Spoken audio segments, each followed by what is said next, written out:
तुम्हारा दुश्मन कभी अपना नहीं हो सकता, चाहे परिस्थिति कुछ भी हो तुम्हारी लाइफ की। तुम्हारे कॉम्पिटिटर्स, तुमसे जलने वाले लोग, तुम्हें हराने की सोच रखने वाले लोग, तुम्हारे पीठ पीछे तुम्हारी हार का इंतजार करने वाले लोग कभी तुम्हारे अपने नहीं होते। ये लोग जो होते हैं डबल फेसेस होते हैं। डबल फेसेस जो लोग होते हैं वो तुम्हारे सामने कुछ और होते हैं और तुम्हारे पीठ के पीछे तुम्हारी ही बुराई करते हैं, क्योंकि वो दिल से कभी नहीं चाहते कि तुम जीतो। इस बात को हमेशा याद रखना। तुम्हारी लाइफ में ऐसे लोगों का जितना कम इन्वॉल्वमेंट होगा तुम्हारे लिए उतना बढ़िया रहेगा, क्योंकि इन लोगों से तुम्हें एक नेगेटिव एनर्जी मिलती है जो तुम्हारे काम में रिकॉर्ड बनेगी। जिन भी लोगों से लगे कि ये लोग नेगेटिव हैं, ये लोग मुझे गलत ऊर्जा दे रहे हैं, दूरी बना लो। तुम्हारा दुश्मन अपना होने का चाहे कितना अच्छा ही दिखावा क्यों ना कर ले, वो कभी अपना नहीं हो सकता, नहीं हो सकता, क्योंकि उसकी फितरत में नहीं अपना होना, तभी तो दुश्मन है। वरना दुश्मन क्यों होता? वो तुम्हारे मुंह के सामने कितना ही अच्छा व्यवहार कर ले, तुम्हारे साथ कितनी तुम्हारी फिक्र दिखा ले, बस मन के अंदर बैक ऑफ द ब्रेन में तुम्हें हराने की, तुम्हें गिराने की चालें बुनता ही रहेगा। तो तुम्हें करना क्या है अब? दुश्मन को दोस्त की तरह दिखो। बहुत पावरफुल चीज मैं तुम्हारे बताने वाला इस वीडियो में। अपने दुश्मन को दोस्त की तरह दिखो। तुम्हारा दुश्मन को लगना चाहिए कि तुम बेवकूफ हो। तुम्हारे दुश्मन को लगना चाहिए कि वो तुमसे ज्यादा चालाक है, तुमसे ज्यादा स्मार्ट है, तुमसे ज्यादा तेज है और वो काबिल है पूरी तरह तुम्हें हराने के। तुम्हारे दुश्मन के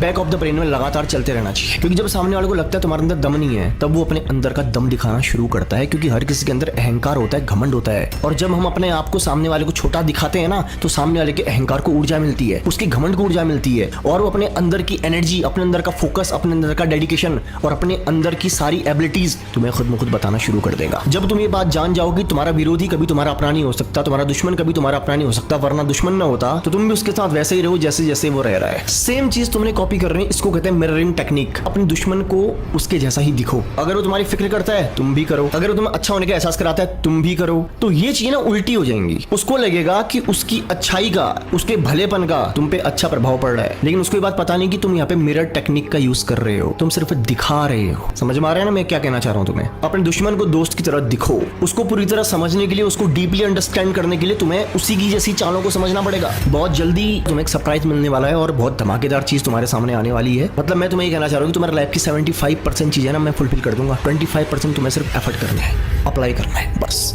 बहुत जल्द तुम्हारे सामने मैं ऐसी चीज लेके आने वाला हूँ जिसको पाने के बाद तुम अपने आप को ब्लेस्ड फील करोगे। ये मेरा वादा है तुमसे। पॉइंट पे आता हूँ। अपने दुश्मन को ना उसके शब्दों से नहीं, उसकी भावना से, उसकी फीलिंग से, उसकी एनर्जी से महसूस करना सीखो। उसकी फीलिंग, उसकी एनर्जी से महसूस करो। जब तुम लोगों को एनर्जी से महसूस करना शुरू कर देते हो ना, फीलिंग से महसूस करना शुरू कर देते हो ना, तो तुम उनके शब्दों के जाल में नहीं पड़ते। तुम ये समझ जाते हो कि यार ये जो बोल रहे हैं ऊपर ऊपर से बोल रहे हैं, साला अंदर से तो खेल कुछ हो रही है, अंदर से तो खेल कुछ हो रही है, दिखावा तो ऊपर ऊपर का है। 90% लोग इस बात को समझ ही नहीं पाते और शब्दों को सच मान लेते हैं।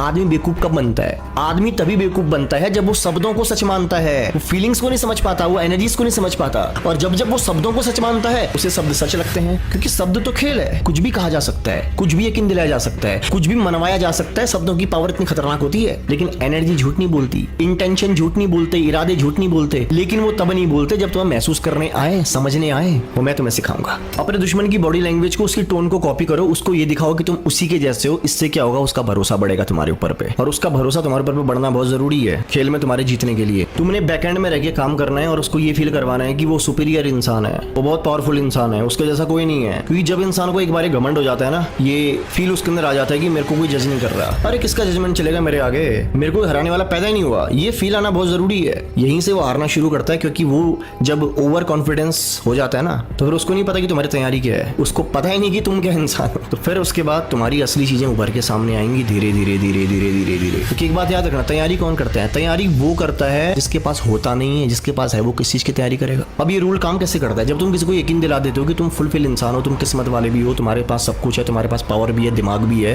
फिर वो अपग्रेड करना छोड़ देता है अपने आप को। अपनी कुल्हाड़ी में, अपनी तलवार में धार लगाना छोड़ देता है। तलवार कितनी महंगी हो फर्क नहीं पड़ता, अगर उसमें धार नहीं है ना, वो किसी काम की नहीं है। लेकिन तुम क्या कर रहे हो? तुम छोटे बन करके सीख रहे हो, तुम छोटे बन करके उसकी चालों को समझ रहे हो, तुम अपने आप को अपग्रेड कर रहे हो। और एक समय ऐसा आएगा कि तुम अपने आप को इतना अपग्रेड कर चुके होगे और सामने वाला अपने घमंड में डूबा होगा। तो वीडियो से तुम्हें क्या समझ में आया? अपने दुश्मन का सबसे भरोसेमंद दोस्त बनना बहुत जरूरी है। याद रखना, खुद को अपग्रेड करना जरूरी है। जानकारी, नॉलेज ताकत है, पावर है, वेपन है। और जिसके पास जितनी ज्यादा नॉलेज होती है, जिसके पास शब्दों की कमी नहीं होती, वही पावरफुल इंसान है। इस बात को हमेशा ध्यान रखना। नॉलेज की तुम्हारे पास कभी कमी होनी ही नहीं चाहिए। अब मैं तुम्हें ये नहीं बताऊंगा कि वीडियो से तुम्हें क्या समझ में आया, ये तुम खुद बताओगे कमेंट में। तुमने जो कुछ सीखा, तुम्हें जो समझ में आया, कमेंट में जरूर लिखना। बाकी तुम्हारे अंदर अगर कोई टॉपिक है, किसी टॉपिक पे तुम वीडियो बनवाना चाहते हो, उसको कमेंट में जरूर लिखना। ध्यान रखो अपना। मिलता हूं तुमसे अगली ऐसी ही धमाकेदार वीडियो के साथ।